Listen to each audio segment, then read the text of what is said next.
ஆஹ் இன்னைக்கு லாஸ்ட் கிளாஸ்ன்னு நினைக்கிறேன். இன்னையோட உங்களோட சிலபஸ் ஃபுல்லா முடியுது. அடுத்து இன்னைக்கு படிக்க வேண்டியது வினைச்சொல்.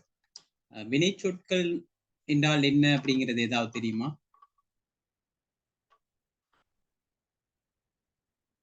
வினைச்சொல்னா என்ன? வினைச்சொற்கள் தெரியுமா? என்ன கேள்வினா ரைட், சொல்லுங்க. வினைச்சொல் செயல் அடிப்படையாவானது, ஒரு செயலை அடிப்படையாக கொண்டது. வேற ரைட். தமிழ்ல வந்து 1000த்திற்கும் மேற்பட்ட வினைச்சொற்கள் என்ன செய்யறதுன்னு சொன்னால் காணப்படுது. அப்படி வினைச்சொற்கள் காணப்பட்டாலும் கூட இந்த வினைச்சொற்களுக்குன்னு சொல்லி சில பண்புகள் இருக்கு. நம்ம சொல்லக்கூடிய எல்லா வினைச்சொற்களையும் வந்து நம்ம வினைச்சொல்ங்கிற அந்த வடிவத்துள்ளுக்கு என்ன செய்யலாதுன்னு சொன்னால் உள்ளடக்க முடியாது. வினைச்சொற்கள் அந்த பல காணப்பட்டாலும் மொழி பயன்பாட்டுல அந்த சில வினைச்சொற்களுக்கு சில பண்புகள் என்ன செய்யப்படுகிறதுனா காணப்படுது. ஒன்னாவது பாருங்க என்னன்னு சொன்னா, ஒன்னாவது பண்பு வினைச்சொல்லுக்கு எல்லா வினைச்சொற்களும் வினை அடியை அடிப்படையாக கொண்டு காணப்படும். வினை அடியை அடிப்படையாக கொண்டு வினைச்சொற்கள் எல்லாம் காணப்படும். வினை அடி அப்படின்னு சொன்னா, இப்போ ஓடுகின்றான் என்பதுல வினை அடி என்னன்னு சொன்னா ஓடு, படிக்கின்றான்ல படி, பாடுகின்றான்ல பாடு, பாடினான்லையும் பாடுதன். இப்படி எல்லா வினைச்சொற்களும் என்ன செய்யணும்னு சொன்னால் ஒரு வினை அடியை அடிப்படையாக கொண்டு காணப்படும். ரெண்டாவது எப்படின்னு சொன்னால், ஒன்னாவது என்னன்னு சொன்னா எல்லா வினைச்சொற்களும் வினை அடியை அடிப்படையாக கொண்டது, வினை அடி. ரெண்டாவது என்னன்னா இந்த வினை அடி வந்து ஏவல் பொருள்ல தான் இருக்கும். வினை அடி ஏவல் பொருள்ல இருக்கும்.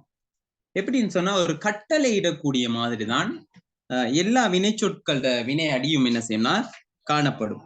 படி, தூங்கு, சிரி, பிடி, ரைட், ஓடு, பாடு, படி, நடி, இப்படி எல்லா வினைச்சொற்களும் என்ன செய்யப்படும்னு சொன்னால் வினை அடி வந்து ஏவல் பொருள், அதாவது நம்மளுக்கு கட்டளை இடக்கூடிய அல்லது நம்மளை செய்வதற்கு தூண்டக்கூடிய வகையில எல்லா வினைச்சொற்களும் என்ன செய்யணும்னா காணப்படும். மூணாவது பாருங்க, எல்லா வினைச்சொற்களும் கால இடைநிலைகளை பெற்று காணப்படும். கால இடைநிலைகளை பெற்று 3 காலத்தையும் உணர்த்தும். கால இடைநிலைன்னு சொல்றது பகுபத உறுப்புல நான் சொல்லி தந்திருப்பேன். மேபி பகுபத உறுப்பு 6 இருக்கு. பகுதி, விகுதி, இடைநிலை, சந்தி, சாரியை, விகாரம். அப்படி இந்த இடைநிலை வந்து காலம் காட்டும், 3 காலத்தையும் காட்டும். அப்ப எல்லா வினைச்சொற்களும் பொதுவாக வினைச்சொற்கள் எல்லாமே கால இடைநிலைகளை பெற்றும். ஓடினான், ஓடுகின்றான், ஓடுவான். ஓடினான் என்ன காலம்?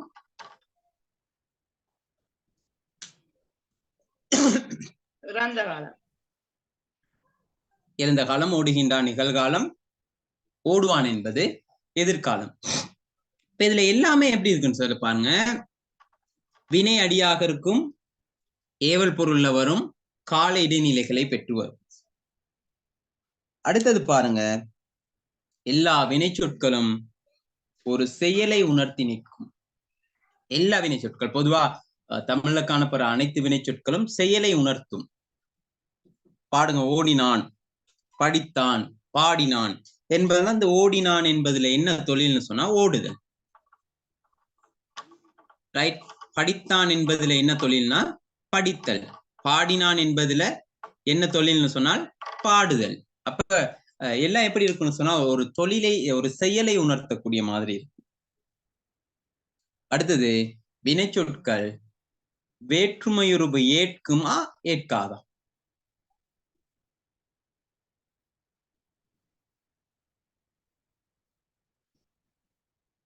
வினைச்சொற்கள் வேற்றுமையுருபு ஏற்குமா ஏற்காதா?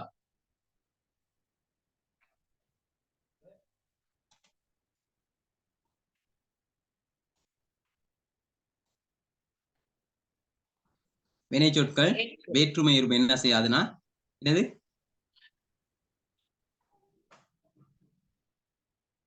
ஏற்குமா ஏற்காதா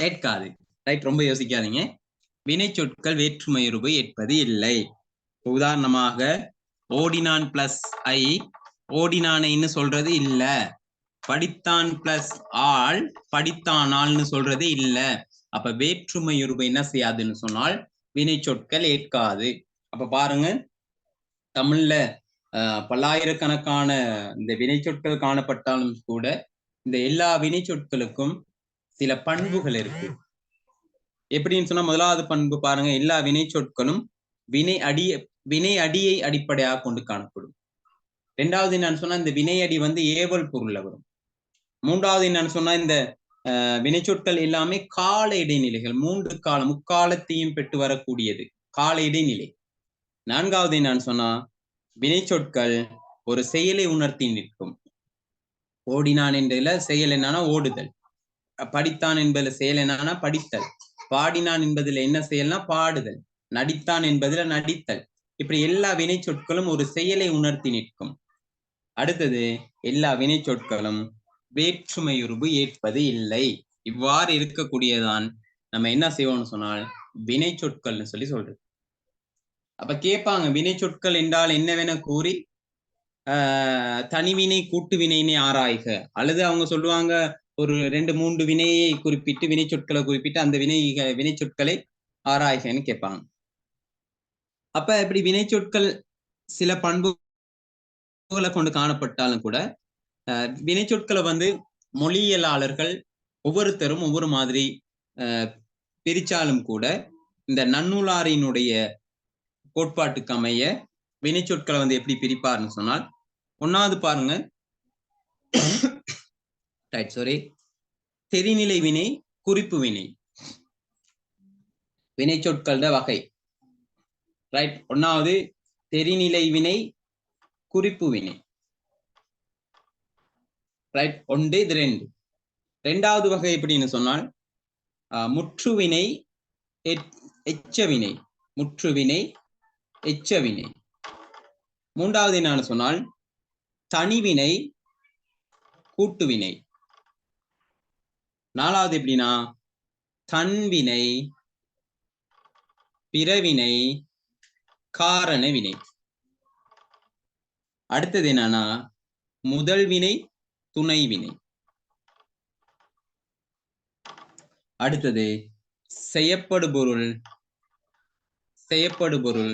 குன்றிய வினை ரைட் குன்றிய செய்யப்படுபொருள் குன்றிய வினை குன்றாவினை ரைட் இப்படித்தான் என்ன செய்வாங்கன்னு சொன்னா வினை சொற்களை வந்து பிரிக்கிறாங்க அப்ப முதலாவது பாருங்க என்னன்னு சொன்னால் தெரிநிலை வினை குறிப்பு வினை இரண்டாவது முற்றுவினை எச்சவினை மூன்றாவது தனிவினை கூட்டுவினை நான்காவது தன்வினை பிறவினை காரண வினை ஐந்தாவது முதல் வினை துணை வினைன்னு பிரிப்பாங்க அதெல்லாம் வேற வேற அடுத்தது செய்யப்படுபொருள் குன்றிய வினை செய்யப்படுபொருள் குன்றாவினை பொதுவாக 1 2 4 6 8 10 12 13 வினை சொற்களை வந்து 13 வகையில உள்ளடக்குவாங்க அப்ப இதை ஏன் இப்படி சேர்த்து சொல்றேன்னு சொன்னா ஒரு வினையை நீங்க சொல்லிட்டீங்கன்னா அடுத்த வினையை கண்டுபிடிச்சிடலாம் அப்ப இந்த வகையில தான் என்ன செய்யறாங்கன்னா வினை சொற்களை வந்து பிரிக்கிறாங்க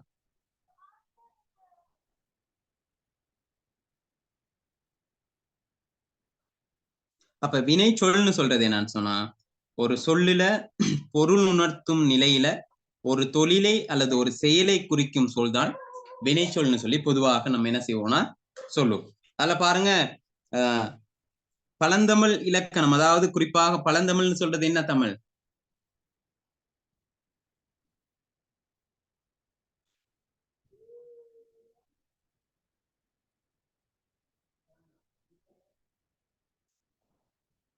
பழந்தமிழ்னு சொன்னா என்ன தமிழ்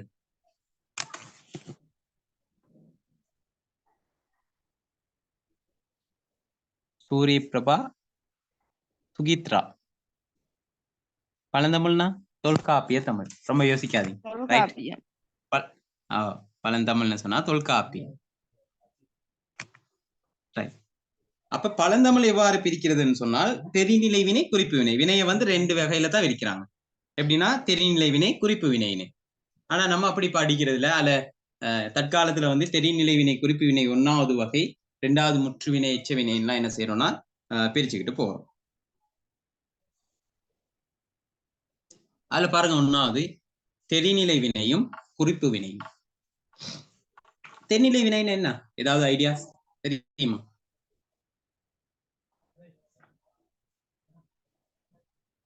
தெரிநிலை வினை என்றால் என்னன்னு தெரியுமா? காலம் வந்து வெளிப்படையாக தெரியும். காலம் வெளிப்படையாக தெரியும். வேற?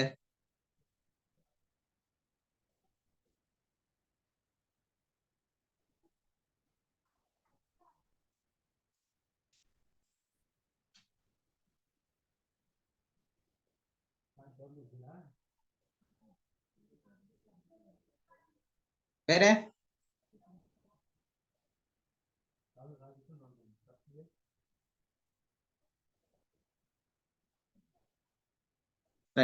கவனிங்க, தெரிநிலை வினைனா என்னன்னா தொழிலையும் காலத்தையும் வெளிப்படையாக காட்டி தெரிநிலை வினை, தொழிலையும் காலத்தையும் வெளிப்படையாக காட்டி செய்பவன் கருவி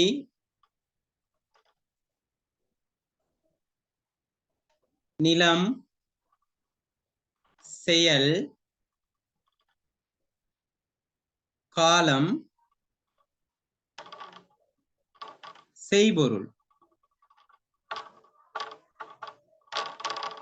6 பொருளை காட்டும். வெளிப்படையாக தொழிலையும் காலத்தையும் காட்டி நிற்பதோடு செய்பவன் கருவி நிலம் செயல் காலம் செய்பொருள் ஆகிய பண்பினை உணர்த்தக்கூடியதுதான் தெரிநிலை வினைன்னு சொல்றது. உதாரணமாக பாருங்க, நான் வினை ஒண்ணு சொல்றேன், வினை சொல் ஒண்ணு சொல்றேன். 2 பேரும் அதே மாதிரி ஒரு வினை சொல் ஒண்ணு ட்ரை பண்ணுங்க. வனைந்தான். ரைட். வனைதல் தொழில செய்யறது யாரு? ரைட். அதுல வனைந்தான் என்பதுல பாருங்க, விலங்கல குயவன் சார். குயவன். ரைட், குயவன். அதுக்கு முதல்ல ஒண்ணு பாருங்க, வனைந்தான் என்ன தொழில்? வனைதல் தொழில், அவ்வளவுதான். 8 கால் பூச்சி கத்தின கால் மாதிரி. என்ன காலம்?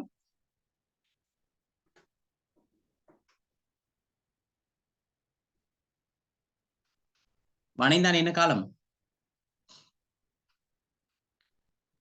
இறந்த காலம்.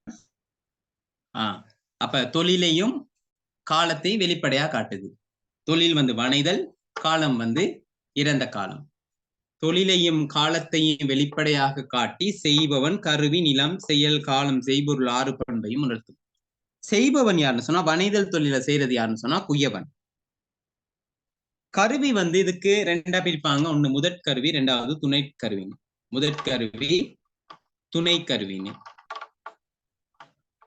ரைட். முதற்கருவின்னு சொல்றது என்னன்னு சொன்னா இந்த வனைதல் தொழிலை செய்யறதுக்கு என்ன தேவைன்னு சொன்னா மண் இயந்திரம் கை இதெல்லாமே தேவை. அப்ப அதெல்லாம் தான் என்னன்னு சொன்னா கருவி. நிலம் வந்து என்னன்னு சொன்னா அந்த குயவன் எங்க வனைதல் தொழில்னு சொன்னா அந்த சட்டி முட்டி செய்யறது, பானை அதெல்லாம் செய்வாங்களே அது. அப்ப எங்க செய்வார்னு சொன்னால் தொழில் நிலையமா இருக்கலாம், அல்லது அவங்களோட வீடுகளா இருக்கலாம், அல்லது தொழில் நிலையம்னே நீங்க எடுங்க. தொழில் நிலையம்னே எடுங்க. ரைட். தொழில் நிலையம் ஏதோ ஒரு இடம். செயல் வந்து என்னன்னு சொன்னால் வனைதல். ரைட். என்ன செயல்? செயல் தொழில் 2மே ஒண்ணுதான்.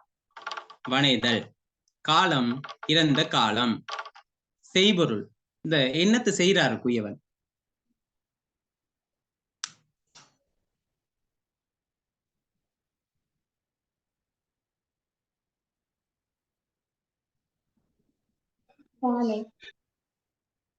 பானை சட்டி முட்டி ஏதோ உண்டு. அப்ப வெளிப்படையாக காலத்தையும் தொழிலையும் காட்டி நிற்பதோடு செய்பவன், கருவி, நிலம், செயல், காலம், செய்பொருள் ஆகிய 6 பண்புகளையும் உணர்த்தக்கூடியதுதான் என்னன்னு சொன்னா தெரிநிலை வினை.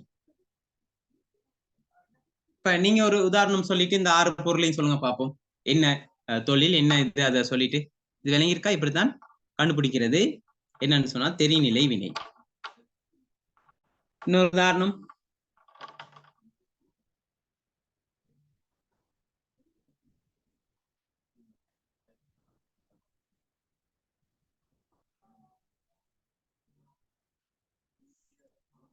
டைப் பண்ணுங்க, நான் சொல்லித்தாரேன். ஏதாவது ஒரு உதாரணம்.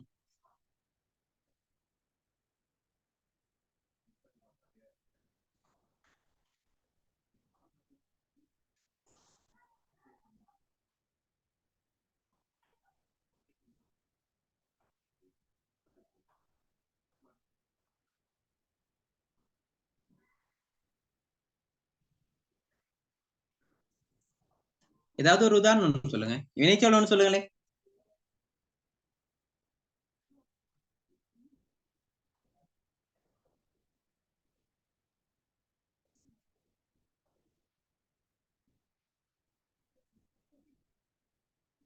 ஏதாவது ஒரு உதாரணம். உதாரணமா படித்தான்.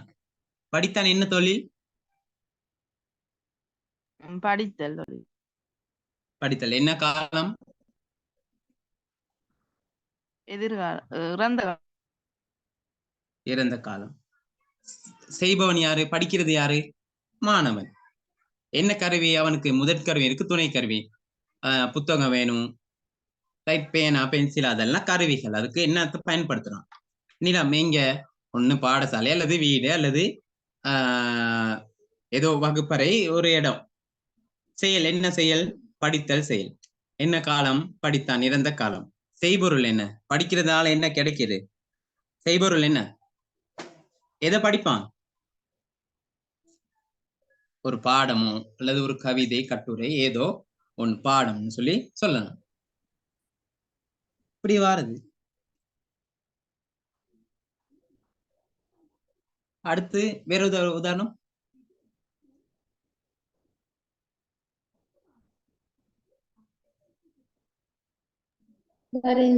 பாடினான்.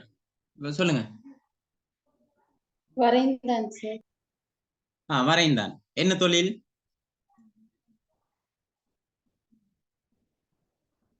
வரைதல். வரைதல் என்ன காலம்?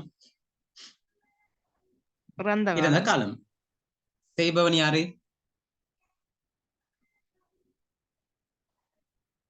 ஓவியன். ஓவியன் எடுக்கலாம், மாணவன் எடுக்கலாம், எது வேணாலும். ரைட். என்ன கருவி?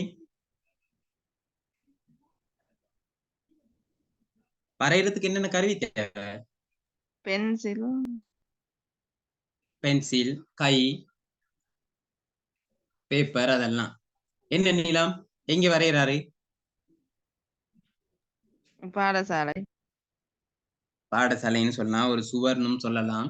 அப்படி என்ன செயல்? வரைதல். காலம் இறந்த காலம். என்ன செய்பொருள்?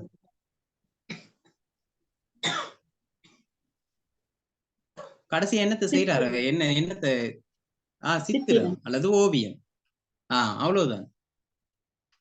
அப்ப தொழிலையும் காலத்தையும் வெளிப்படையாக காட்டி நிற்பதோடு செய்பவன், கருவி, நிலம், செயல், காலம், செய்பொருள் ஆகிய 6 பண்புகளை உள்ளடக்கும் வகையில் அமைவதுதான் தெரிநிலை வினை. 2வது பாருங்க, குறிப்பு வினை. குறிப்பு வினைனா என்ன? ஒரு ஐடியா ஏதாவது? அதனால்தான் 2 ஒண்ணா எழுதுனேன். குறிப்பால் காலத்தை உணர்த்துவது. Very good. அவ்வளவுதான். வெளிப்படையாக காலத்தையும் தொழிலையும் காட்டாது குறிப்பினால் காலத்தையும் தொழிலையும் காட்டுவதுதான் குறிப்பு வினைன்னு சொல்றது. அப்ப வெளிப்படையா காலத்தை காட்டாது, வெளிப்படையா தொழிலையும் காட்டாது, குறிப்பினால் காலத்தையும் தொழிலையும் காட்டுவதுதான் குறிப்பு வினை. உதாரணமாக பாருங்க, இந்த பொன்னன், ரைட், பொன்னன், சமர்த்தன், கரியன், இதெல்லாம் எப்படின்னு சொன்னா ஒரு பொது வினை. இந்த பொன்னன் என்ன காலம்?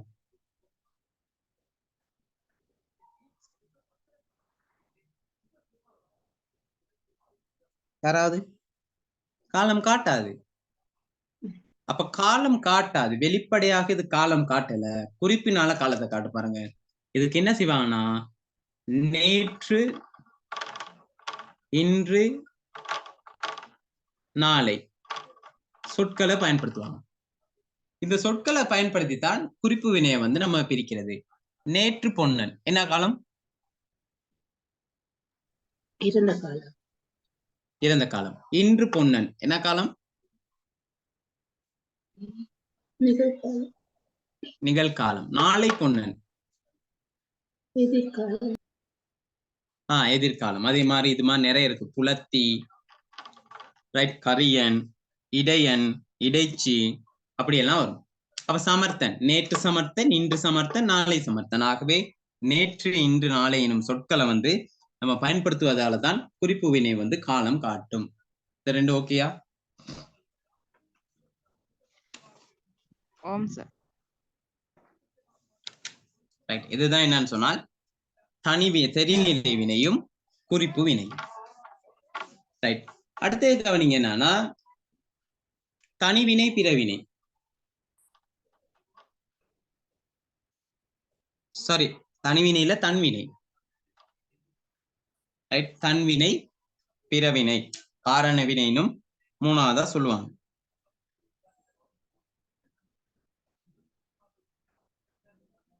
என்ன தன்வினைனா?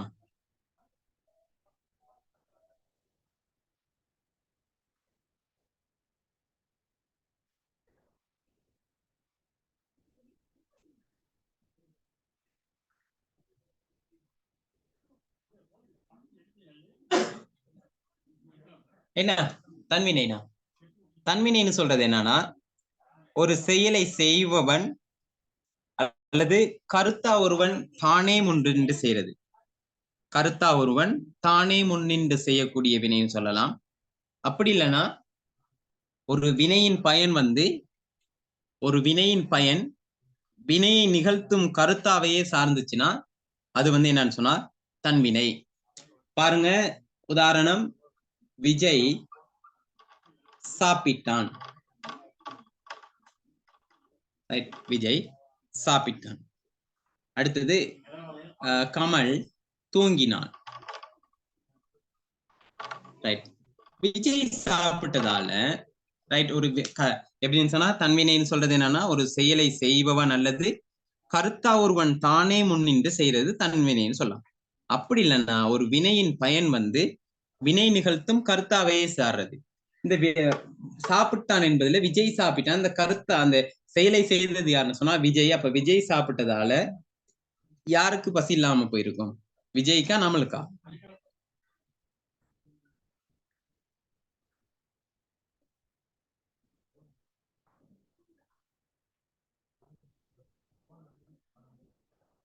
யாருக்கு? விஜய்க்கு. விஜய்க்கு. அப்ப ஒரு செயலை கருத்தா ஒருவன் தானே செய்யறது அல்லது ஒரு வினையினுடைய பயன் வினையை நிகழ்த்தும் கருத்தாவையே சார்ந்தால் அது வந்து தன்வினை. இப்ப விஜய் சாப்பிட்டதால அவனுக்கு தான் சாப்பாடு இந்த பசி இல்லாம போயிருக்கும். கமல் தூங்குனனால கமலுக்கு தான் தூக்கம் இல்லாமல் போயிருக்கு. நமக்கு தூக்கம் இல்லாமல் போகாது, நமக்கு பசி இல்லாம போகாது. அப்ப கருத்தா ஒருவன் தானே முன்னின்று செய்யறது. அப்படி இல்லைன்னு சொன்னால் வினை நிகழ்த்தும் கருத்தாவையே அதனுடைய பயன் போயிட்டு செய்யறது, அது வந்து தன்வினை. பிறவினைனா என்ன? ஒரு இழுவாய் ஒரு செயலை பிறரை கொண்டு செய்தால் அது பிறவினை. இல்ல, ஒரு எழுவாயின்னு அப்படின்லாம் சொல்றது இல்ல. ஆனா நீங்க சொன்னது சரி, வெரி குட். என்னன்னு சொன்னால் நாம அதுதான் ஒரு ரெண்டையும் பாருங்க ஒன்னா எழுதியிருக்கேன், அதுலயே விட வந்துடும். எப்படின்னு சொன்னா கருத்தா ஒருவன் தானே முன்னின்று செய்யாமல் மூன்றாவது நபர் ஒருத்தரை பயன்படுத்தி செய்யறது, அல்லது ஒரு செயலை செய்பவன் அல்லது கருத்தா ஒருவன் அச்செயலை முன்னின்று செய்யாமல் பிறரை கொண்டு செய்யறது, அல்லது வினையின் பயன் வந்து இன்னொருவரை சார்றது. இப்ப உதாரணமா பாருங்க, நான் சொல்றேன் என்னன்னு சொன்னா பிறவினைங்கிறது இன்னொருத்தரை கொண்டு செய்யறது, கருத்தா ஒருவன் தானே முன்னின்று செய்யாமல் பிறரை கொண்டு செய்யறது. ரைட். விஜய் வீட்டை கட்டுவித்தான்.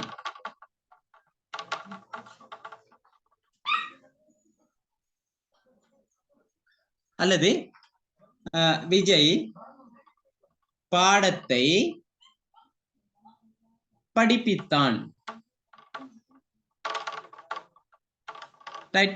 இந்த கட்டுவித்ததால விஜய்க்கு வீடு இருக்குதா அல்லது வேற ஒருத்தருக்கு வீடு இருக்குதா?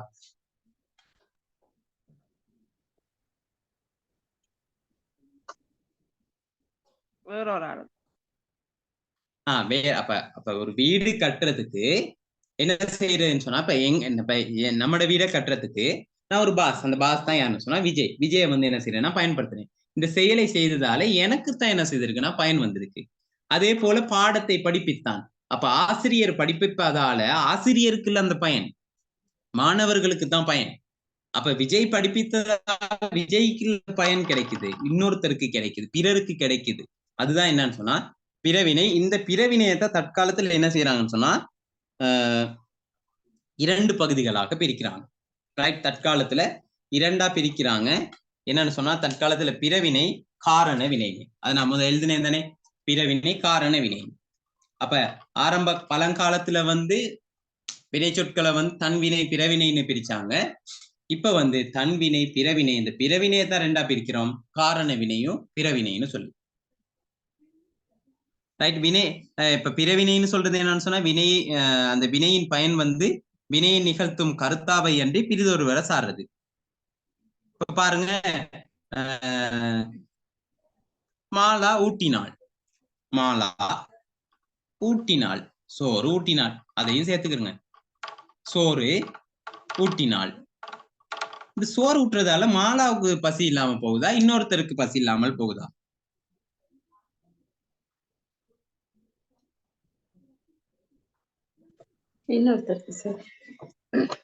இன்னொருத்தருக்கு. அப்ப வினையின் பயன் வந்து பிறரை சார்ந்தால் அது வந்து பிறவினை.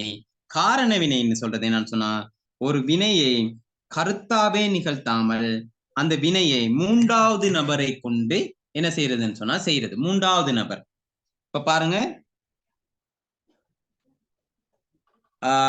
விஜயை எடுக்கிறேன். விஜய் பூச்சாடியை தூக்கச் செய்தான். அப்ப விஜயும் தூக்கல, இன்னொருத்தரை என்ன செய்தார்னு சொன்னா அவரையும் தூக்க செய்திருக்காரு. அதனுடைய பயன் வந்து இன்னொருத்தருக்கு போயிருக்கு. அப்ப மூன்றாவது நபரை பயன்படுத்தி அடுத்தது இப்படி சொல்றான், கமலா தொட்டியை ஆட்டுவித்தாள். அப்ப கமலா தொட்டில ஆட்டல, இன்னொருத்தரை பயன்படுத்தி என்ன செய்திருக்கான்னு சொன்னா ஆட்டுவித்திருக்காள். அப்ப அவள் இன்னொருத்தையை என்ன செய்திருக்கான்னு சொன்னால் பயன்படுத்தியிருக்காள். இப்படி மூன்றாவது நபரை கொண்டு செய்யக்கூடியது என்னன்னு சொன்னா காரண வினைன்னு சொல்லுவோம். ஓகேயா?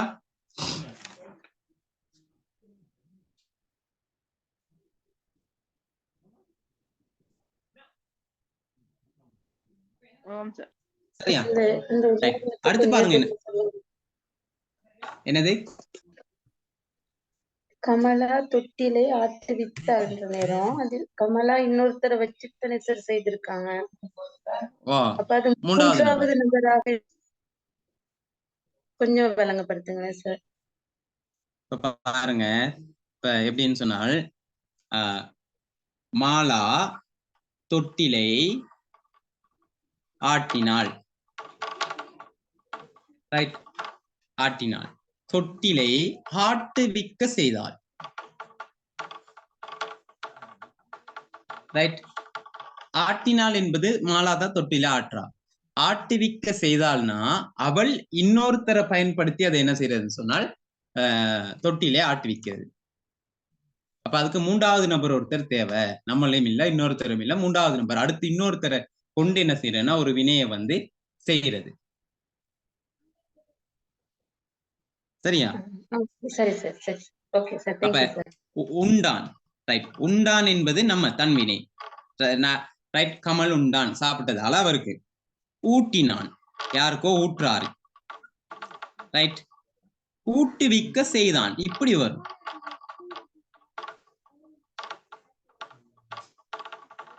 ரைட். இது தன்வினை, பிறவினை, காரண வினை. அப்ப தானே முன்னின்று சென்றால் அது தன்வினை, பிறர் அந்த கருத்தா ஒருவன் செய்யற செயல்ல வந்து பயன் வந்து இன்னொருத்தரை சார்ந்தால் அது பிறவினை.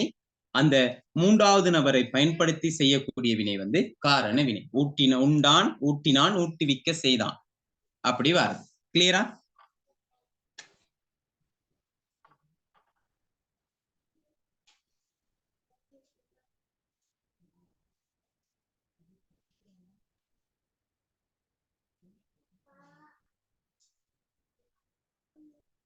அடுத்தது பாருங்க என்னன்னா முற்றுவினை. ரைட், முற்றுவினை. முற்றுவினைனா என்ன?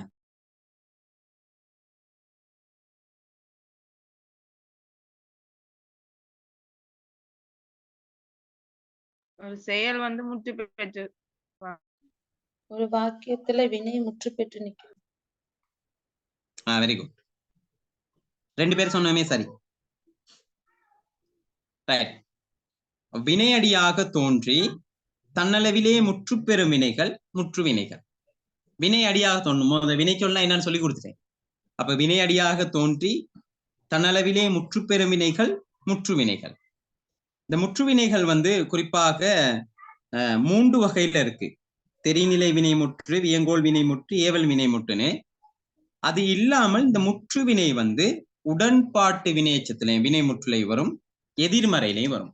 அப்ப முற்றுவினைனா தன்னளவிலே முடிகிறது, வினையடியாக தோண்டி தன்னளவில முடிகிறது. இப்ப பாருங்க, வந்தான், அது முடிஞ்சிருச்சு. வரமாட்டான், இது முடிஞ்சிருச்சா இல்லையா?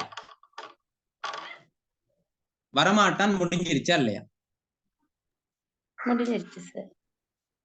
முடிஞ்சிருச்சு. அப்ப வந்தான் என்பது உடன்பாட்டு, ரைட், உடன்பாட்டு வினைமுற்று. இது வந்து எதிர்மறை. எதிர்மறைனா உடன்பாட்டுக்கு எதிர்மறையா இருக்குது. வந்தான் வரமாட்டான், பாடினான் பாடமாட்டான், தூங்கினான் தூங்க மாட்டான், இப்படி வாரது. அப்ப அதெல்லாம் முடிஞ்சிருச்சு. அப்ப இப்படிதான் இந்த முற்றுவினை இருக்கும். இந்த முற்றுவினைகள் வந்து பொதுவாக 3 இருக்கு. ஒன்று தெரிநிலை வினைமுற்று, ரைட். 2வது வியங்கோள் வினைமுற்று, ரைட். 3வது ஏவல் வினைமுற்று.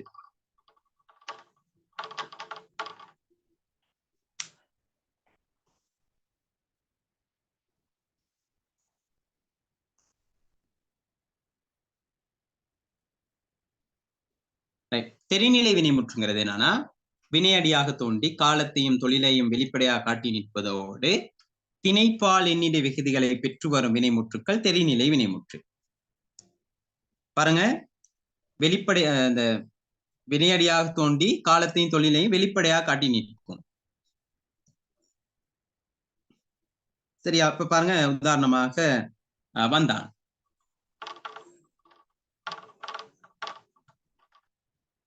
ரைட். என்ன தொழில்? வருதல். காலம் வந்தான். என்ன காலம்?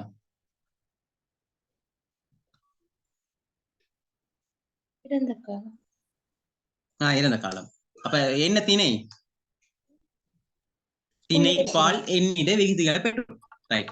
திணை பால் எண் இடம், இந்த பண்புகளை கொண்டு வரக்கூடிய வினைதான் தெரிநிலை வினை.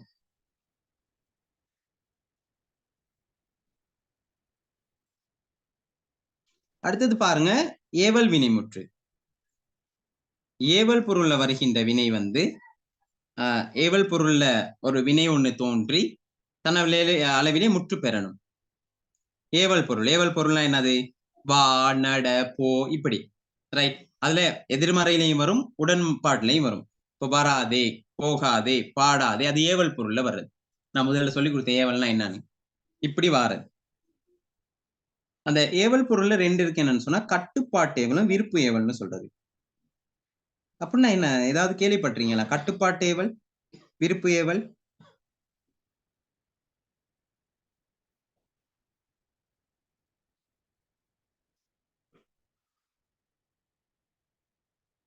கட்டுப்பாட்டு ஏவல்னு சொல்றது என்னன்னா, கேட்பவர் வந்து இவற்றிற்கு ஏற்பத்தான் செயற்படணும்னு செயற்படக்கூடாதுன்னு சொல்லி எதிர்பார்க்கக்கூடிய ஒரு வினைதான் என்னன்னு சொன்னா கட்டுப்பாட்டு ஏவல். இப்ப நம்ம சொல்றது இப்ப பாடுனா சில பேர் பாடுவாங்க, பாடாமலே இருப்பாங்க. ரைட்? அப்ப கேட்போர் இவற்றிற்கு கேட்பத்தான் செயற்பட வேண்டும் என்றோ செயற்படக்கூடாது என்றோ எதிர்பார்க்கும் வினைகளை தான் நம்ம இந்த கட்டுப்பாட்டு ஏவல்னு சொல்லி சொல்றது. போ, எழுது, படி, தூங்கு, அப்படி. விருப்பு ஏவல்னு சொல்றது என்னன்னு சொன்னால் ஏவுவோரின் கட்டளையின்றி விருப்பத்தின் பேர்ல செய்யறது. இப்ப சின்ன பிள்ளைங்கள்ட்ட எல்லாம் நம்ம அப்படி சொல்லுவோம். எப்படின்னு சொன்னா வாவேன், போங்களேன். போன்னு சொன்னா அவன் போவான்னா என்னன்னு தெரியாது, அது கட்டுப்பாட்டு ஏவல். போங்களேன் அப்படின்னு சொன்னா அது ஆசையா சொல்ற மாதிரி இருக்கனால அவங்க என்ன செய்வாங்கன்னா போவாங்க. இப்படி வரக்கூடியதான் என்னன்னு சொன்னா விருப்பு ஏவல். அடுத்து மூன்றாவது என்னன்னா வியங்கோல் வினைமுற்று. வியங்கோல் வினைமுற்றுனா வியங்கோல் விகுதிகளை பெற்று வரக்கூடிய வினைகள் வந்து வியங்கோல் வினைமுற்று. க, இயர், அட்டும் அதுகள் தான் வியங்கோல் வினைமுற்று. க,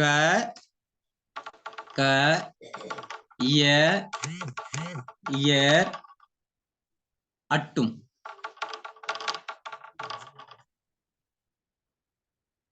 வாலிய, வாழ்க, வாலியர், வாழட்டும், அப்படி வாரது.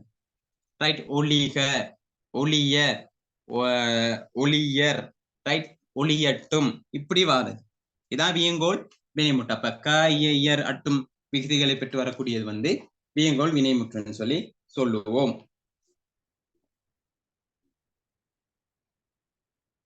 அடுத்தது பாருங்க எச்சவினை.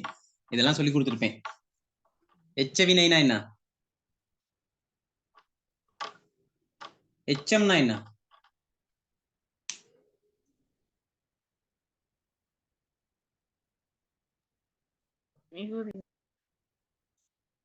எச்சம்னா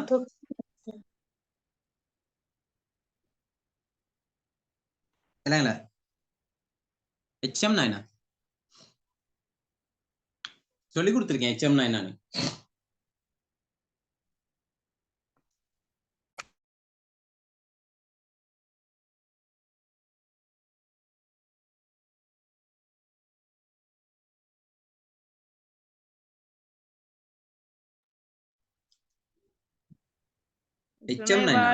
தமிழ்ல விகுதிகளை பெறாம எச்சவினை விகுதிகளை பெற்றுவது. நீங்க ரொம்ப யோசிக்கிறீங்க. நான் கேட்டேன் சின்னோண்டி கேள்வி ஒண்ணு. வாக்கியத்துல வினைகள் தொக்கி நிக்கிறது. Very good. யார் சொன்னது தொக்கி நிற்கிறேன்னு? சூரியபிரபா. சூரியபிரபா. ஓகே. ஒரு வினை வந்து தன்னளவிலே முற்று பெறாமல் எச்சமாக தொக்கி நிற்குமாயின் அதுதான் எச்சவினை. ஒரு வாக்கியம் தன்னளவிலே முற்று பெறாமல் இருக்கிறது, முடியாமல் இருக்கிறது. முடிஞ்சிருச்சுன்னா அது முற்று வினை. முடியாமல் இருந்தா அது வந்து எச்சவினை. இப்ப வந்த, பாடிய, படித்த இதெல்லாம் முடிஞ்சிருச்சா? முடியல. தன்னளவே முடியாம என்னன்னு சொன்னா எச்சம். இந்த தொக்கி நிற்கதை அடிப்படையாக கொண்டு எச்சவினைகள் ரெண்டு வகை உண்டு. பெயரெச்சம், இரண்டாவது வினை எச்சம். வினைத்தொகை படிச்சு கொடுக்கும் போது இந்த இது படிச்சு கொடுத்துருப்பேனே, பெயரெச்சம் வினை எச்சம்னா என்னன்னு. வினைத்தொகை நீங்க பார்க்கலையா? ரெக்கார்டிங் எது கேட்கலையா அல்லது கிளாஸ்க்கு வரலையா? அன்னைக்கு நான் இதெல்லாம் கிளியரா படிச்சு கொடுத்துருப்பேன்.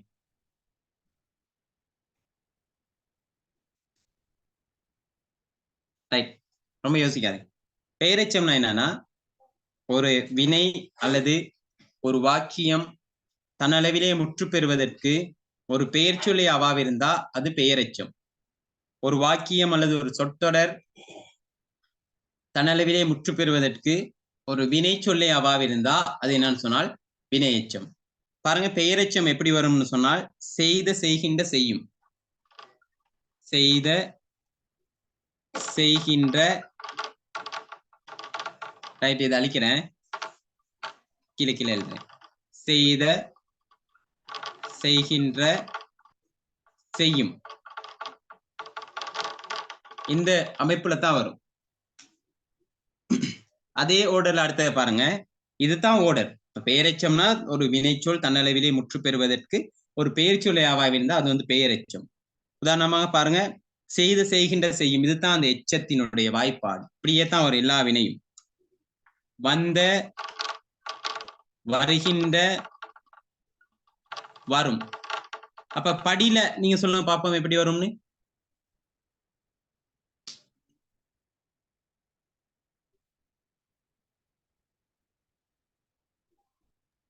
படித்த, படிக்கின்ற, படிக்கும். படிக்கும். அவ்வளவுதான். Very good. இந்த ஓர்டர்ல வருது. இதெல்லாம் முடிஞ்சிருச்சா? செய்த முடிஞ்சிருச்சா? அது என்னத்தை கொண்டு போட்டா முடியும்? ஒரு பேர் சொல்லத்தான் போடணும். செய்த வேலை, செய்கின்ற வேலை, செய்யும் வேலை, வந்த பையன், வருகின்ற பையன், வரும் பையன், படித்த மாணவன், படிக்கின்ற மாணவன், படிக்கும் மாணவன். இப்படி அந்த மாணவன், வேலை, இது எல்லாமே ஒரு பெயரா இருக்கு. அப்ப இது முடியறதுக்கு ஒரு பெயர் சொல்லையாவா இருந்தா அது வந்து பெயரெச்சம். ரைட். ஒரு உதாரணம் சொல்லுங்க பாப்போம் பெயரெச்சத்துக்கு மூணுக்குமே.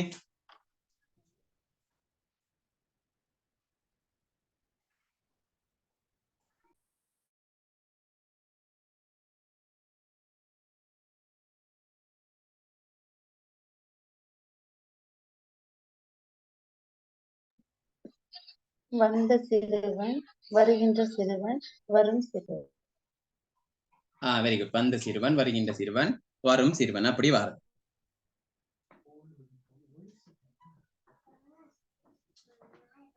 ரைட். இது எதிர்மறை பெயரெச்சமும் இருக்கு.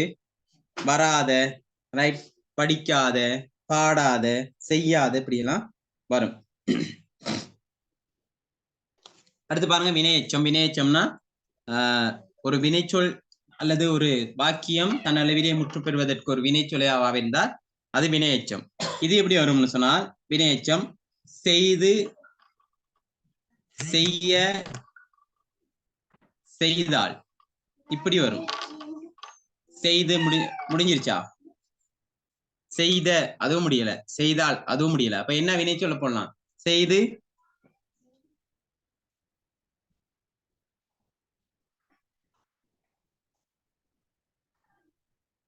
என்ன வினைச்சொல்ல போட்டா முடியும் அந்த வாக்கியம்?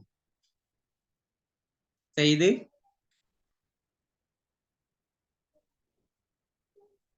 செய்து முடித்தேன். செய்தல செய்ய, ரைட். செய்து முடித்தேன், செய்ய நினைத்தேன், செய்தால் வருவேன். இது ஒரே சொல்ல முடியாது, வெவ்வேறு சொல் தான் வரும். அப்ப படித்த எப்படி வரும்? படித்து, படிக்க, படித்தாள். இதை முடிங்க பாப்போம் எப்படி வரும்னு. இடைவெளி நிரப்புக. படித்து, முடித்தேன். முடித்தேன். படிக்க, படிக்க விரும்பினேன். படிக்க விரும்பினேன், படிக்க நினைத்தேன். படித்தால் சித்தி பெறுவேன். சித்தி பெறுவேன். படித்தால் வருவேன். அப்படி வருது. படிக்க நினைத்தேன் தான் ரொம்ப நம்மளுக்கு செட் ஆகும். நம்ம எந்த நாளும் படிக்க நினைப்போம், ஆனா படிக்க மாட்டோம். ரைட். அந்த மாதிரி. ரைட். அப்படி வருது. இதுதான் என்னன்னு சொன்னா வினையெச்சம். இந்த வினையெச்சம் எப்படின்னு சொன்னால் நிபந்தனை வினையெச்சம் இருக்கு. நிபந்தனை வினையெச்சம்னு சொன்னால் அந்த நிபந்தனையை அடிப்படையாக கொண்டு அமையும் எச்ச வினைகள். வந்தால் வருவேன், பாடினால் பாடுவேன், அந்த அப்படி வாரது.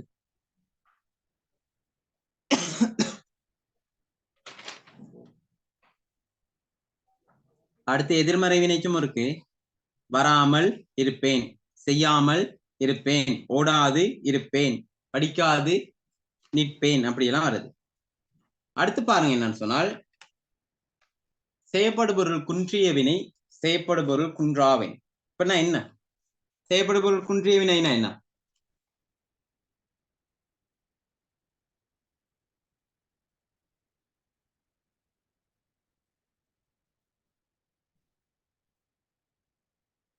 இதெல்லாம் லேசு. செய்யப்படுபொருள் குன்றிய வினை, குன்றாவினை.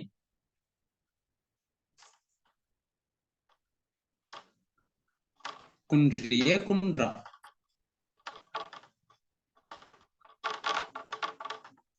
செய்யப்படுபொருள் குன்றிய வினைனா என்ன? வாக்கியத்தில் செயற்படும் பொருள் ஏற்று வராது, இல்லாமல் வருது. செயற்படுபொருள் குன்றிய வினை. செயற்படுபொருளை ஏற்று வர வினை வந்து செயற்படுபொருள் குன்றா வினை.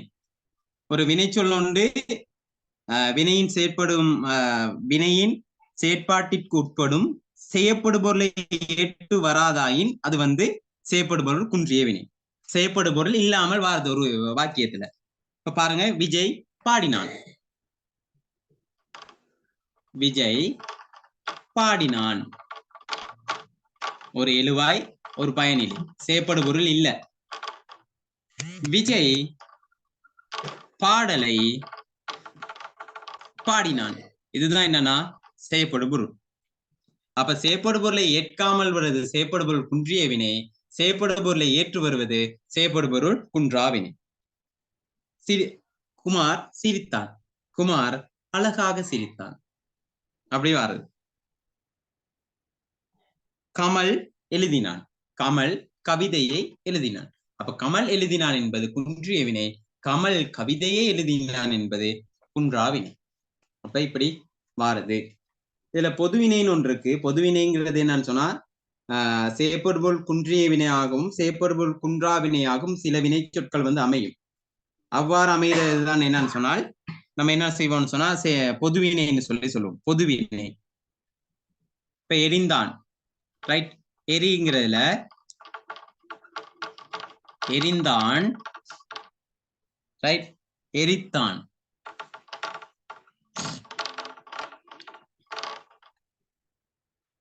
அடுத்து முறிந்தது, முறித்தான்,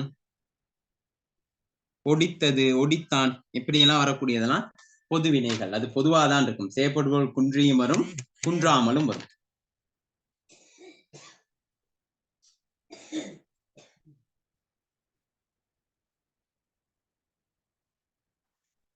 ரைட், இது செயற்படுபொருள் குன்றிய வினை, குன்றா வினை.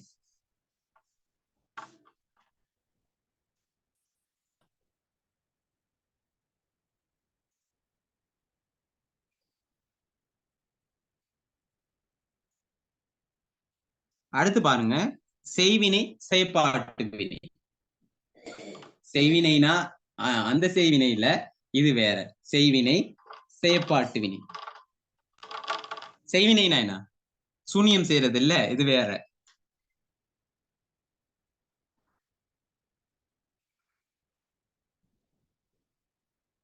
எழுவாயை கருத்தாவாக கொள்ளும் வினை வந்து செய்வினைன்னு சொல்லுவாங்க. எழுவாத்தான் கருத்தாவா இருக்கும். தம்பி கதவை மூடினான். யார் மூடினது?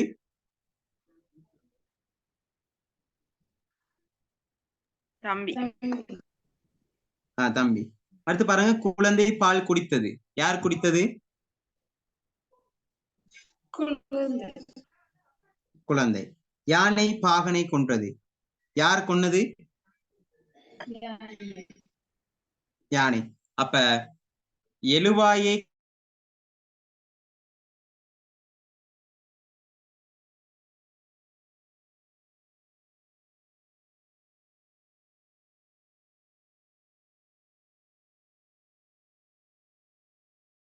கருத்தாவைகள். நான் பேசுறது கேக்குதா கிளியரா?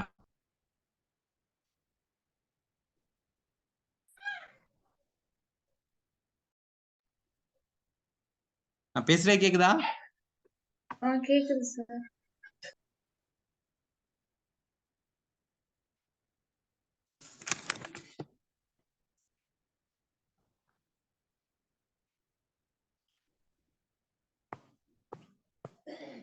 நான் பேசுறது கேக்குதா? இடையில கோல் ஒண்ணு வந்து கட் ஆனிச்சு. நான் பேசுறது கேக்குதா? ஓம் சார், கேக்குது. கேக்குது sir.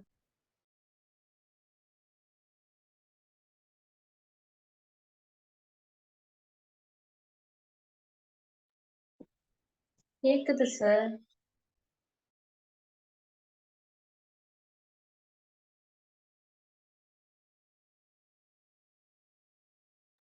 Right, okay.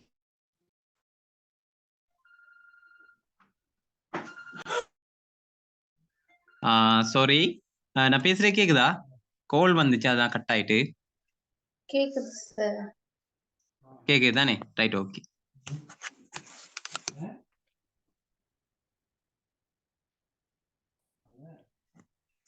Right, okay.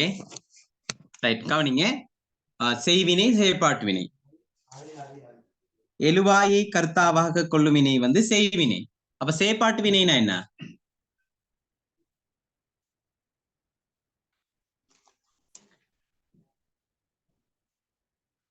செயற்பட பொருளை வெரி குட், அவ்வளவுதான். செயற்படு பொருளை எழுவாயா கொள்ளும் வினை வந்து செயற்பாட்டு வினை.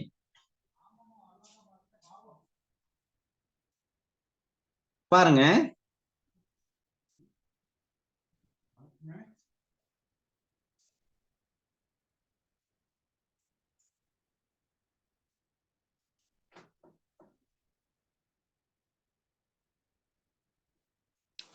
பாருங்க, யானை பாகனை கொன்றது. ரைட், முதல்ல ஒரு வாக்கியம் சொன்னேன், என்னது? யானை பாகனை கொன்றதுன்னு சொன்னா.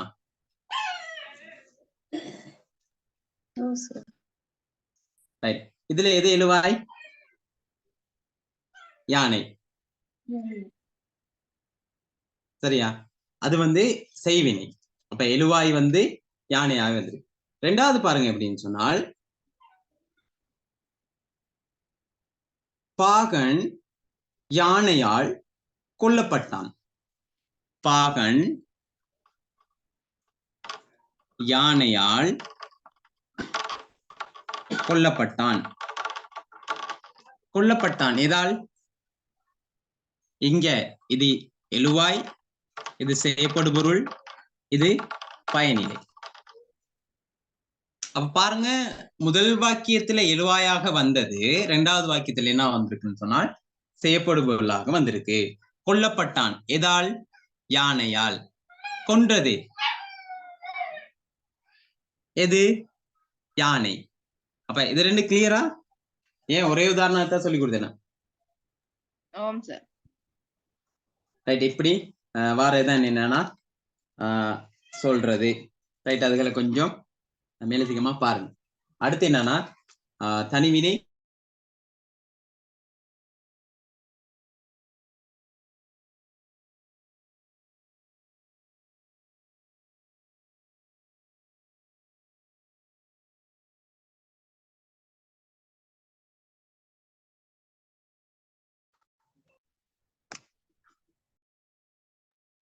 பேசுற கேக்குதா? இன்னைக்கு கொஞ்சம் பிஸி. என்னன்னா நம்மட வீட்டுல ஒருத்தருக்கு பர்த்டே, அதனாலதான் எல்லாரும் கால் பண்ணிக்கிருக்காங்க இந்த போனுக்கு. நான் பேசுறேன் கேக்குதா? கேக்குது சார். இன்னொரு நாளைக்கு செய்வோம் சார். கேக்குதா? கேக்குது சார். Right, okay. பிஸியா இருந்தா இன்னொரு நாளைக்கு செய்வோம் சார். இல்ல பிரச்சனை இல்லை, நீங்க செய்யலாம், பிரச்சனை இல்லை. இன்னும் ஒரு கொஞ்ச நேரம் அவர் இருப்பார். ரைட், கவனிங்க. தன்வினையும் கூட்டுவினையும், சாரி, தனிவினையும் கூட்டுவினை. தனிவினை கூட்டுவினை. தனிவினைங்கிறது என்னன்னா, ஒரு வினையடியை மாத்திரம் கொண்டு தோன்றும் வினை வந்து தனிவினை. ஒரு வினையடை.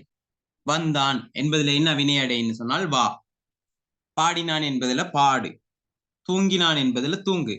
அப்படி ஒரு வினையடியை மாத்திரம் கொண்டது வந்து தனிவினைன்னு சொல்லுவோம். கூட்டு வினைங்கிறது என்னன்னா, ஒன்றுக்கு மேற்பட்ட சொற்கள் இணைந்து ஒரு வினையாக அமைகிறது தான் கூட்டு வினைன்னு சொல்றது. சாரி.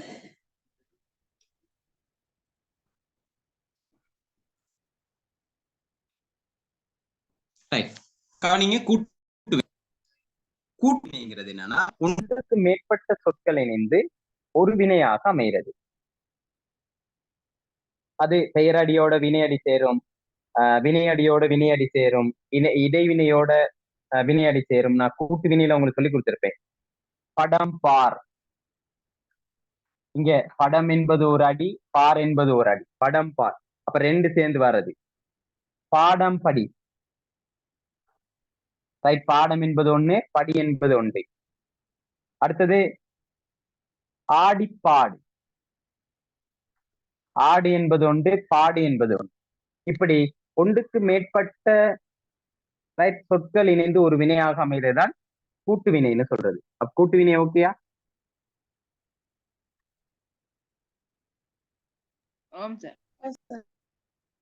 சரி, அடுத்து பாருங்க என்ன இருக்குன்னா கடைசி முதல் வினையும் துணை வினை.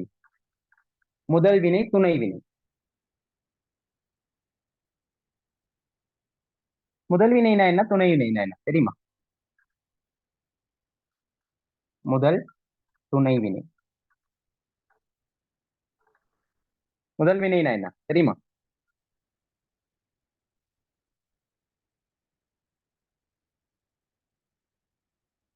இந்த கூட்டு வினையை தான் ரெண்டா பிரிப்பாங்க, ஒன்று முதல் வினை, இன்னொன்று துணை வினை. முதல் வினைங்கிறது என்னன்னா கூட்டு வினையின் இரண்டாவது உறுப்பாக வந்து அதனுடைய அடிப்படை பொருளை தந்த அது வந்து முதல் வினை. கூட்டு வினையினுடைய இரண்டாவது உறுப்பாக வந்து அதனுடைய வேறொரு பொருளை பிரிதொரு பொருளை தருமாயின் அது வந்து துணை வினை. அப்ப முதல் பொருளை தந்துச்சுன்னா அது வந்து முதல் வினை, கூட்டு உறுப்புல ரெண்டாவது உறுப்பாக வந்து. இப்ப படம் பார், ரைட், படம் பார் என்பதுல என்ன இரண்டாவது இதுன்னு சொன்னால் பார். இப்ப படம் பார் கூட்டு வினையில வந்து நான் சொல்லி கொடுத்தேன், படம் பார், படம் என்பது ஒன்று, பார் என்பது ஒன்று. கூட்டு வினையின் இரண்டாவது உறுப்பாக வந்து அதனுடைய முதல் பொருளை தந்துச்சுன்னா பார் என்பது, ரைட், முதல் பொருளை தந்தா அது வந்து முதல் வினை, துணை பொருளை தந்தா அது வந்து துணை வினை. இங்க பாருங்க, படம் பார்த்தான், படம் பார்த்தான். ரெண்டாவது பாருங்க, பார்த்தான், ஓட பார்த்தான். ஒன்னாவது உதாரணத்தை பாருங்க, படம் பார்த்தான், அந்த பார்த்தர் பொருளே வருது, பார்க்கிற அந்த பொருளே வருது. ஓட பார்த்தான் அல்லது ஓட நினைத்தான்.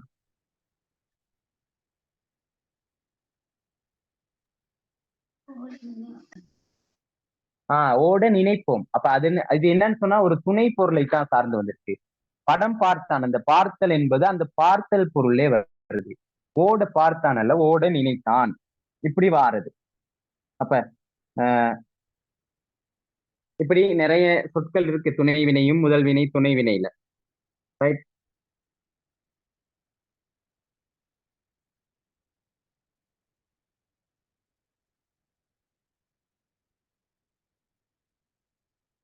அந்த வை என்பதுலயும் இருக்கு. இப்ப நான் புத்தகத்தை மேசையில் வைத்தேன், அது வைத்தல் பொருளே வருது, மேசையில வைக்கிறது.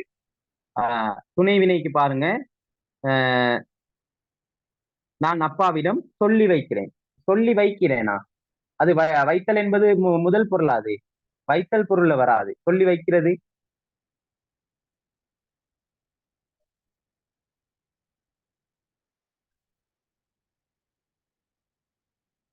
அடுத்து போக்கு பாருங்க, ஒண்ணு சொல்றேன். நான் கொழும்புக்கு போனேன், கொழும்புக்கு போனேன், ரைட். அப்பா வரப்போகிறார்,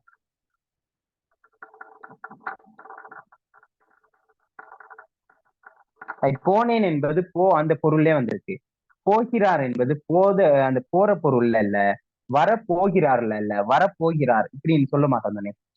அப்ப முதல் வினை துணை வினைங்கிறது இதுல விலகி இருக்காது.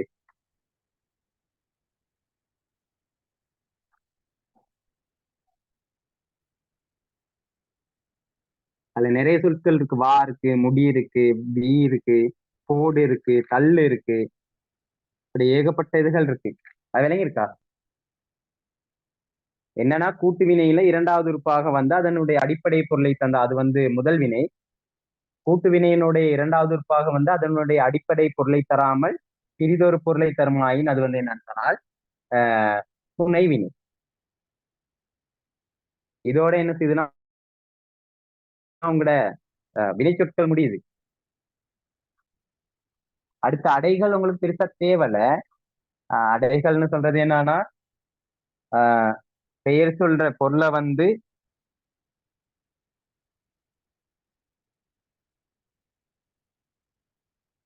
ரைட் பெயர் சொல்லோடும் வினை சொல்லோடும் இணைந்து அவற்றின் பண்புகளை உணர்த்துறது தான் அடைகள்னு சொல்லி சொல்லுவோம். பெயரடை வினையடைன்னு ரெண்டு இருக்கு, அது நோமலா சொல்லிதானே, அது உங்களுக்கு பெருசா தேவைப்படாது, ஞாபகம் வச்சுக்கொள்ளுங்க. ஒண்ணு பெயரடை, பெயர் சொல்லுக்கு அடையாக வந்து பெயர் சொற்கள் இந்த பண்பை உணர்த்தினா அது வந்து பெயரடை. வினைச்சொற்களை அடையாக வந்து வினைச்சொல்லின் பண்பை உணர்த்தா அது வந்து வினையடை.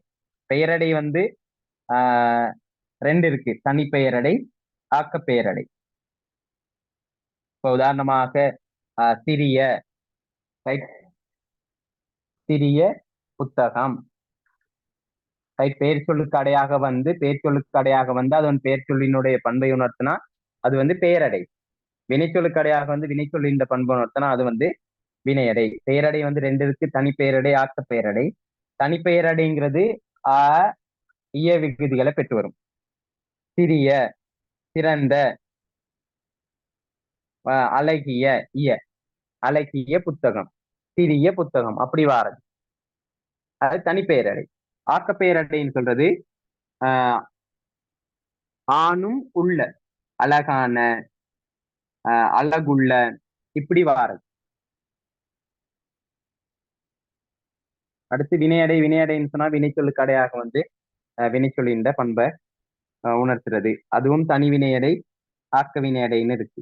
தனி வினையடை தான் அந்த விரைந்து, நேற்று, இன்று, மேலே, கீழே இப்படியான சொற்கள்ல வாரது. அதுகளை கொஞ்சம் பாருங்க. அடுத்தது உங்களுக்கு கொஞ்சம் மெயினா சொல்ற வேண்டியது என்னன்னா வாக்கியம். வாக்கியத்தையும் கொஞ்சம் பாருங்க. வாக்கியத்தையும் கொஞ்சம் நார்மலா சொல்லிதான். வாக்கியம்னா என்ன?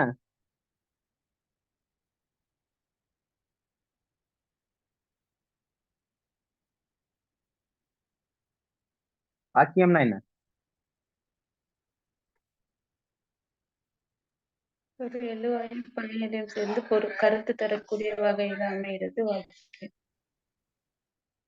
ஒரு எழுவாயும் ஒரு பயனில்லை. ஏன் ஒன்றுக்கு மேற்பட்ட எழுவாயினா வராதா?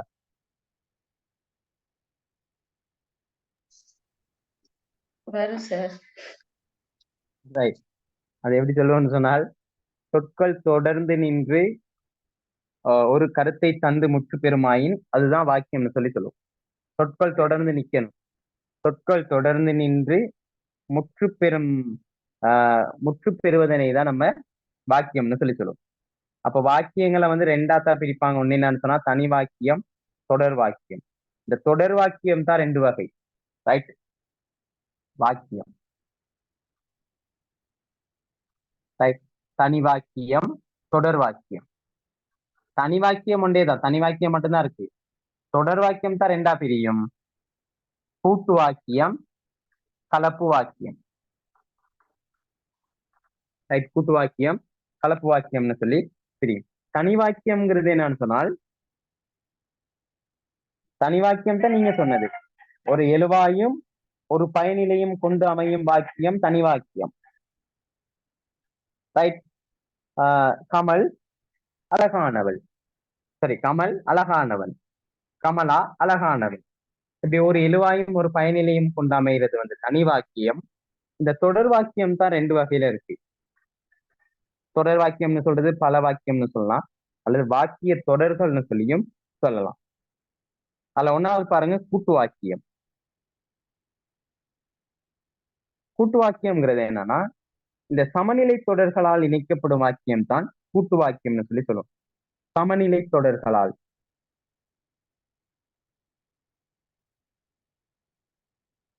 சமநிலை தொடர்களாக இருக்கும் இரண்டு வாக்கியங்கள் அதுக்கு காணப்படும். இரண்டு வாக்கியங்களினுடைய இணைப்பு வந்து இந்த கூட்டு வாக்கியத்துல காணப்படும்.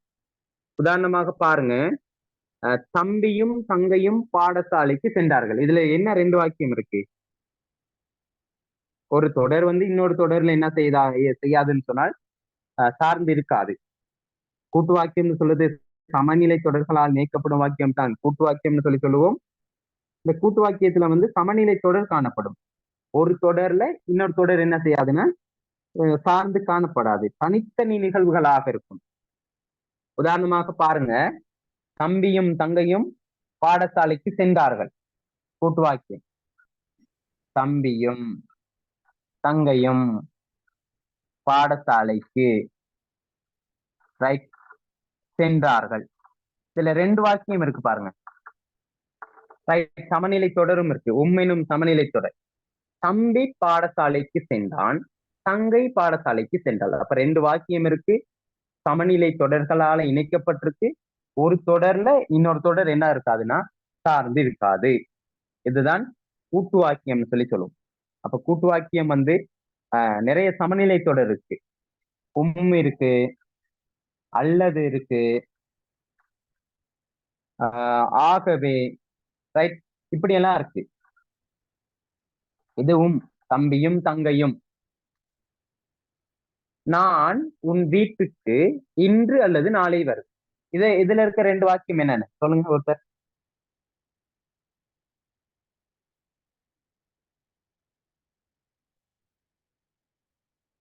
அல்லது இப்படி சொல்லலாம், நான் உன் வீட்டுக்கு இன்று அல்லது நாளை வருவேன். அதுல என்ன ரெண்டு வாக்கியம்?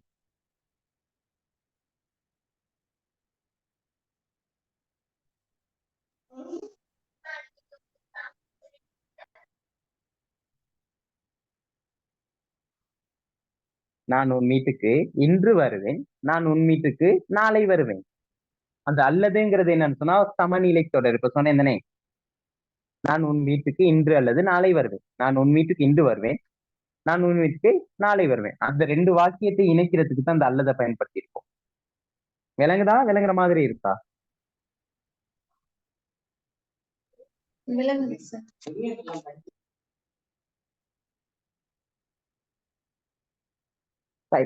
இதை இணைச்சு சொல்லுங்க.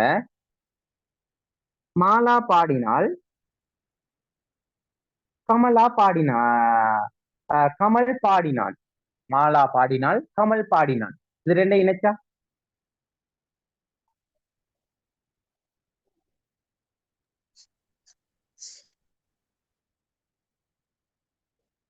சொல்லுங்க.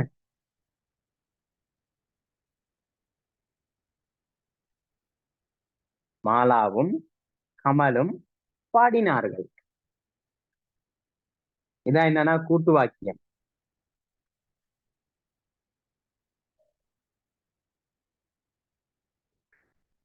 இது எச்ச வினையாகவும் வரும். குயில் பாட மயில் ஆடியது. இதுல இருக்க ரெண்டையும் சொல்லுங்க பாப்போம், ரெண்டு வாக்கியத்தையும். குயில் பாட மயில் ஆடியது, ரெண்டு என்ன?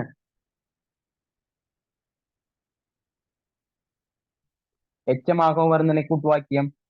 குயில் பாட மயில் ஆடியது, என்ன ரெண்டு வாக்கியம்? குயில் பாடியது மயில் ஆடியது. வெரி குட், அவ்வளவுதான். குயில் பாடியது மயில் ஆடியது, ரெண்டு வாக்கியம். அது இணைக்கிறது எச்சமா இருந்திருக்கு. அடுத்து பாருங்க கலப்பு வாக்கியம். கலப்பு வாக்கியம்னு சொல்றது என்னன்னா, ஒரு சமநிலை தொடரோடு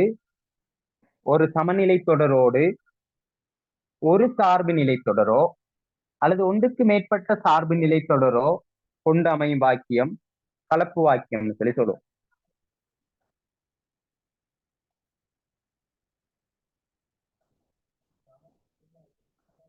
ஒரு தலைமை தொடரோடு ஒரு சார்பு நிலை தொடரோ அல்லது ஒன்றுக்கு மேற்பட்ட சார்பு நிலை தொடரோ கொண்டு அமையும் வாக்கியம் தான் கலப்பு வாக்கியம்.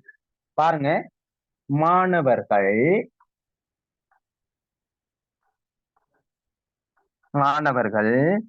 ஒழுக்கங்களை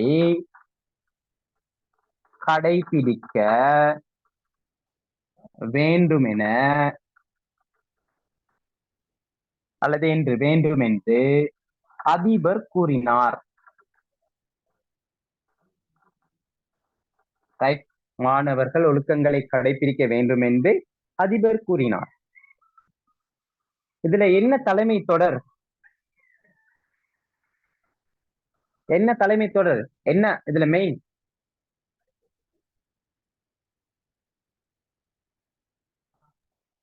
அதிபர் கூறியது. என்னத்த சொன்னாரு? மாணவர்கள் ஒழுக்கத்தை கடைபிடிக்க வேண்டும், அதுதான் தலைமை தொடர். அந்த தலைமை தொடரை நிரப்பு தொடர், சார்பு தொடர்லாம் கொண்டு பாருங்க. அது நிரப்பு தொடர் தான் என்னன்னு சொன்னா, இந்த நிரப்புறத்துக்கு இந்த என்று என்பது ஒரு நிரப்பு தொடர்.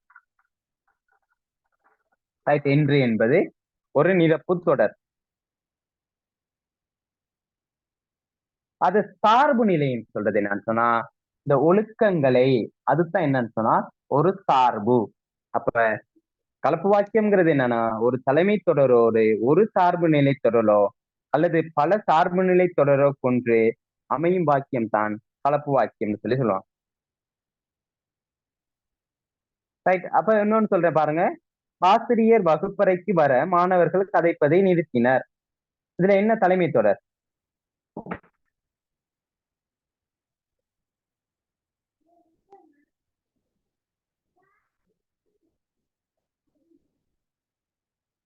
கதைப்பதை நிறுத்தினர். மாணவர்கள் கதைப்பதை நிறுத்தினர். இதுதான் தலைமை தொடர். இது சார்பு ஒரு நிரப்பி தொடர் தான் என்னன்னு சொன்னா வர இப்படி கொண்டு அமைகிறது.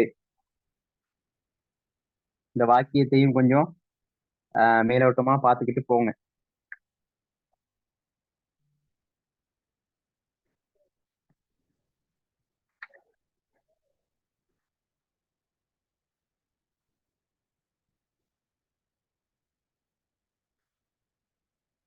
எனக்கு இருக்கா?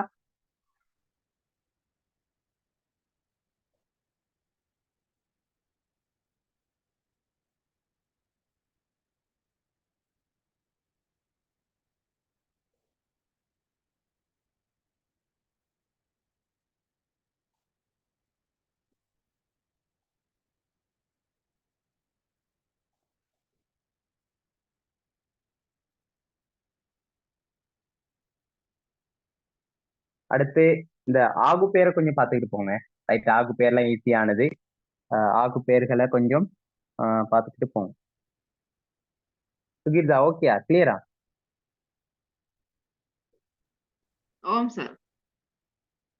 ரைட். அப்ப ஆகு பேரை கொஞ்சம் பார்த்துட்டு போங்க. அப்ப உங்களோட கிளாஸ் வந்து ஃபுல்லா முடியுது.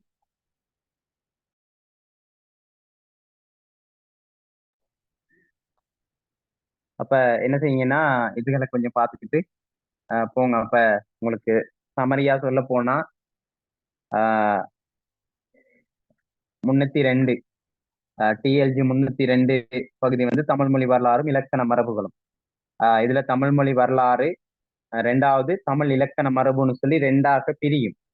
இந்த தமிழ் மொழி வரலாறுல தான் இந்த தமிழ் மொழி வரலாற்று காலகட்டங்கள் அல்லது தமிழ் மொழி வரலாற்றை அறிந்து கொள்வதற்கான மூலாதாரங்கள், அடுத்தது மொழி குடும்பம், தமிழ் மொழி இந்த வரி வடிவமாதண்ட மாற்றங்கள், தமிழில் பிறமொழி கலப்பு, தமிழில் சொற்பொருள் மாற்றம், சொற்றொடர் மாற்றம், தற்கால தமிழுக்கும் நவீன தமிழுக்கும் இடையிலான பிரச்சனைகள், இதுகள்லாம் இருக்கு. அப்ப அதுல எல்லாமே உங்களுக்கு என்ன செய்யப்பட்டதுன்னு சொன்னா படிப்பிக்கப்பட்டது.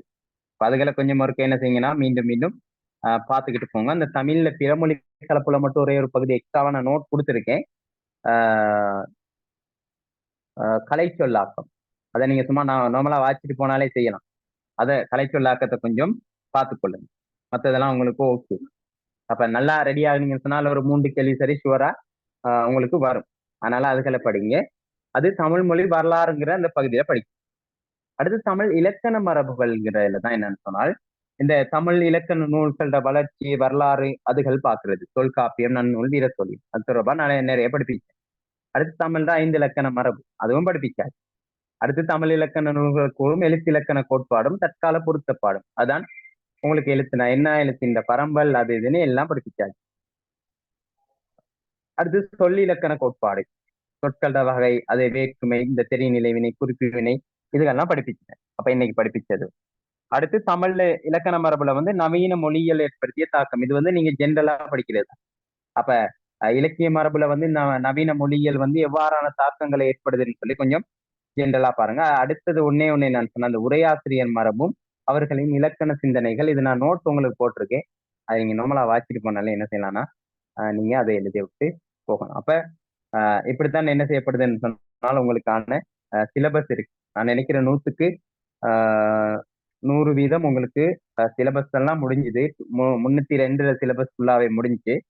அப்ப அடுத்து நான் நினைக்கிறேன் 302 பேரோட பேசணும். அவரும் சொல்லியிருந்தாரு ஒரு கிளாஸ் ஒன்று போடணும்னு சொல்லி. மேபி நான் பார்ப்பேன். பார்த்துட்டு அப்படி டைம் இருந்ததுன்னு சொன்னால் உங்களுக்கு என்ன செய்யலாம்னு சொன்னால் 302 இந்த பகுதியை வந்து பார்க்கலாம். அடுத்து நான் இதுல சொல்லப்பட்டது என்னன்னு சொன்னா உங்களுக்கு இலக்கணத்துல வந்து ஃபுல்லா எல்லாமே படிப்பிச்சது தான். பகுபதம் பகாபதம் பெரிய அளவுல வராது, ஆனால் அதையும் சொல்லி கொடுத்துருக்கேன். ரைட். பகுக்கக்கூடிய சொற்கள் பகுபதம், பகுக்க முடியாத வந்து பகாப்பதம். ரைட், மரம் என்பது என்ன செய்யலாம்னா பகுக்க முடியாது, மேலும் பொருள் தரக்கூடிய வகையில பிரிக்கக்கூடியது.